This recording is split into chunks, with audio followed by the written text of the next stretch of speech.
Hello, I'm Severin Suzuki speaking for ECHO, the Environmental Children's Organization. We're a group of 12 and 13-year-olds trying to make a difference. Vanessa Seti, Morgan Geisler, Michelle Quigg, and me.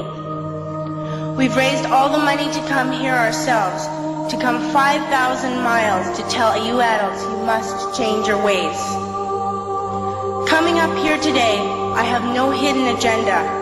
I am fighting for my future. Losing my future is not like losing an election or a few points on the stock market. I am here to speak for all generations to come. I am here to speak on behalf of the starving children around the world whose cries go unheard. I am here to speak for the countless animals dying across this planet because they have nowhere left to go. I am afraid to go out in the sun now because of the holes in our ozone. I am afraid to breathe the air because I don't know what chemicals are in it. I used to go fishing in Vancouver, my home, with my dad, until just a few years ago we found the fish full of cancers. And now we hear of animals and plants going extinct, every day vanishing forever. In my life, I have dreamt of seeing the great herds of wild animals, jungles and rainforests full of birds and butterflies. But now I wonder if they will even exist for my children to see. Did you have to worry of these things when you were my age? All this is happening before our eyes, and yet we act as if we have all the time we want and all the solutions. I'm only a child and I don't have all the solutions. But I want you to realize, neither do you. You don't know how to fix the holes in our ozone layer. You don't know how to bring the salmon back up a dead stream. You don't know how to bring back an animal now extinct. And you can't bring back the forest that once grew where there is now a desert.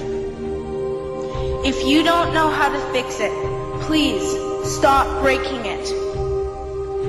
Here, you may be delegates of your government, business people, organizers, reporters, or politicians, but really, your mothers and fathers, sisters and brothers, aunts and uncles, and all of you are someone's child. I'm only a child, yet I know we are all part of a family, 5 billion strong, in fact 30 million species strong. And borders and governments will never change that. I'm only a child, yet I know we are all in this together and should act as one single world towards one single goal. In my anger, I am not blind, and in my fear, I am not afraid of telling the world how I feel. In my country, we make so much waste. We buy and throw away, and yet northern countries will not share with the needy. Even when we have more than enough, we are afraid to share. We are afraid to let go of some of our wealth. In Canada, we live the privileged life, with plenty of food, water, and shelter. We have watches, bicycles, computers, and television sets. The list could go on for 2 days. 2 days ago, here in Brazil, we were shocked when we spent time with some children living on the streets. This is what one child told us. I wish I was rich. And if I were, I would give all the street children food, clothes, medicines, shelter, and love and affection. If a child on the streets who has nothing is willing to share, why are we who have everything still so greedy? I can't stop thinking that these are children my own age, that it makes a tremendous difference where you are born.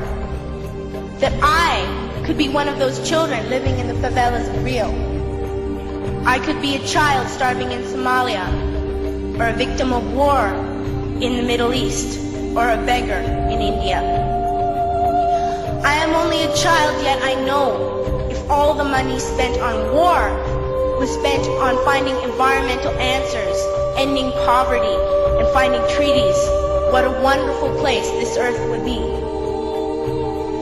At school, even in kindergarten, you teach us how to behave in the world.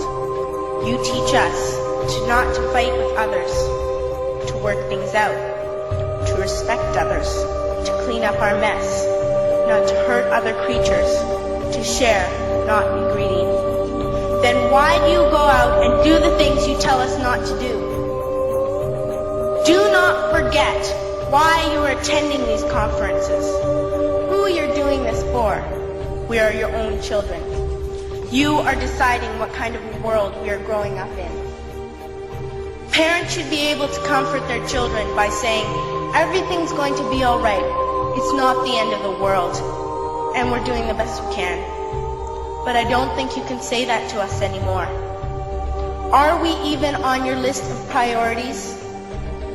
My dad always says, you are what you do, not what you say. Well, what you do makes me cry at night. You grown-ups say you love us, but I challenge you, please, make your actions reflect your words. Thank you.